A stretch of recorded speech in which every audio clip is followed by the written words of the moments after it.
Oi, pessoal. Eu me chamo Leidiane, tenho um filho chamado Lucas Gabriel, de 5 anos, autista, e nesse vídeo eu vim compartilhar como foi esse processo de diagnóstico dele e todo esse contexto que a gente viveu. Desde que a gente teve o laudo dele, eu sempre tive vontade de gravar um vídeo, de falar, de conversar, de compartilhar experiências. E hoje eu criei coragem de vir aqui gravar esse vídeo, morrendo de vergonha, mas vim gravar. Bom, não sei muito falar, mas eu vou tentar explicar de uma forma bem resumida para vocês. Bom, desde o processo de vida de Gabriel, né, ele sempre teve um desenvolvimento normal, andou com 1 ano, ele falava bastante, balbuciava muito, eu imitava tudo que a gente fazia, de gesto, de musiquinha, de brincadeira, ele sempre imitava bastante. É isso que eu admirava muito, tudo que a gente fazia ele imitava. E desde quando ele começou a brincar, a pegar brinquedos, a sentar, ele sempre pegava os brinquedinhos dele e colocava na fileirinha, um na frente do outro, separando por cor, por forma, por tamanho, ele ia lá e separava.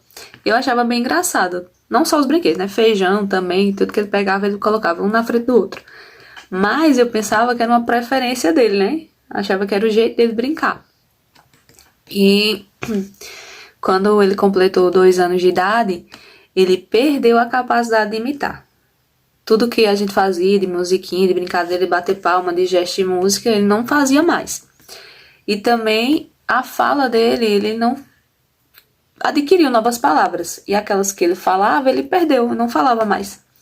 Então, quando ele aconteceu isso, né, de perder essa capacidade de imitação, de fala, eu pedi um encaminhamento para a fonoaudióloga com 2 anos, pelo SUS. Quando ele completou 3 anos, eu não tinha conseguido essa consulta ainda. Com 4 anos de idade, eu não tinha conseguido essa consulta ainda com a fono. Foi quando, ano passado, em 2021, no começo de 2021, que eu disse, não é possível, eu não consegui nenhuma consulta, eu vou pagar uma particular, para saber o que é que está acontecendo, para ela pelo menos me dar uma palavra de esperança, de dizer, não, seu filho vai conseguir falar, e não sei, me dá uma esperança. Então, antes de eu ir, né, no final do 2020, Gabriel começou a se isolar. Eu já estava na pandemia, né, 2020, não estava mais na escola, estava de forma online.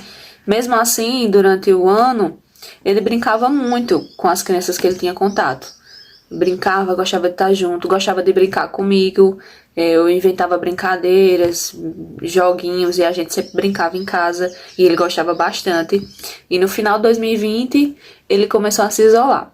Não queria mais estar com as crianças, não queria mais brincar comigo. Às vezes abraçava, ele se retraía um pouco, não gostava. Por vezes ele chorava quando a gente abraçava ele. E daí foi um alerta. Então, no começo de 2021, do ano passado, eu fui para a fono particular. Então, lá a gente fez a anamnese, a entrevista inicial, né? De todo o processo de vida dele, tudo que ele faz, que fazia, que não fazia. E foi cair na ficha. Antes dela me dizer assim, seu filho pode ser autista, eu já estava aqui no meu coração dizendo, nossa, que a ficha caindo, né? Gabriel é autista. E ali meu mundo foi desabando, porque como eu sou pedagoga, estudei um pouco sobre educação especial, vi um pouco sobre autismo, mas não de forma muito profunda, eu me culpei bastante. Eu estava ali me culpando por não ter visto os sinais nele, não conseguido ver esses pequenos sinais. E quando eu saí do consultório dela, eu saí destruída, cheguei em casa chorando, eu chorei o caminho todo. Eu chorei o caminho todinho, chorei muito, me senti muito culpada, já sabia que a gente ia enfrentar bastante coisa. E fui, né? Fui encaminhada para neurologista, onde também não foi uma experiência boa, porque quando eu cheguei lá, ela me deu vários requerimentos, vários papéis, encaminhamentos, exames, esses benditos exames. Só que quando eu tive esse parecer dele de autista, eu pesquisei bastante, comecei a assistir vídeo, ler, e vi que nem o exame em si detectaria se ele era autista ou não. Independente do exame que ele fizesse, esse exame vai dizer, é autista. Não, de forma alguma. Então ela passou esses exames que são muito caros, eu ainda não fiz. Muito caro, eu não consigo fazer. E disse assim, você vai para casa, vá para esses encaminhamentos que eu te dei, para psicopedagoga, para fono, para psicóloga, e não se preocupe com isso, não precisa se preocupar. Quando você fizer esses exames, você volta e eu dou o laudo ou não. Então, se eu tivesse esperando ainda fazer esses exames, eu tava sem laudo ainda de Gabriel. Então, eu fui sair com aquela ruma de papel, mas já entendendo um pouco do assunto, né? Então, eu saí desesperada. E não sabia onde é que eu ia conseguir esse diagnóstico dele, porque precisava. Ele estava com 4 para 5 anos. Ano passado ele fez 5 anos, né? Ele estava com 4 anos quando a gente iniciou esse processo e ele completou 5 anos em julho. Então eu saí desesperada. Foi quando eu participei de uma mesa redonda sobre autismo que, pela providência divina, estava acontecendo. E eu me inscrevi quando eu conheci um professor e acabei contando o meu caso, que eu estava preocupada, que achava que nunca ia conseguir o laudo dele. E ele disse, olha, eu tenho uma amiga em tal cidade, em Campina Grande. Você quer o número dela? Você quer ir para lá? Fale com ela. Eu disse, quero, com certeza. Foi quando eu mandei mensagem para ela e fui para Campina Grande. Eu, ele e meu esposo, a gente foi para Campina Grande lá, chamado NADAP-D, que é como se fosse uma FUNAD, e só especializado em diagnóstico. E aí ele passou por psicóloga, psiquiatra, pediatra, fono, psicopedagoga, uma equipe multifuncional realmente especializada nisso. Foi quando a gente, sim, teve o laudo dele e sim, soubemos que ele era autista. Foi em maio do ano passado. Só que nesse período que a gente tava indo pra lá, em pandemia, né?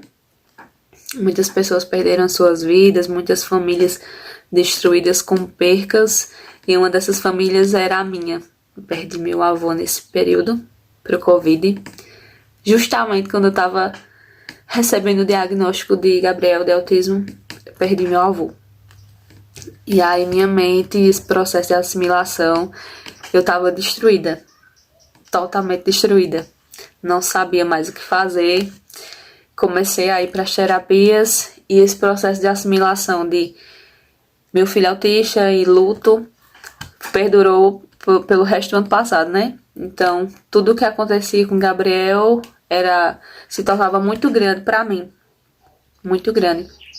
Mas eu quero dizer a você que está assistindo esse vídeo, que está passando por esse processo diagnóstico, ou que passou também, que puder compartilhar a sua história, escrever aqui, que entenda que nem todo autista é igual.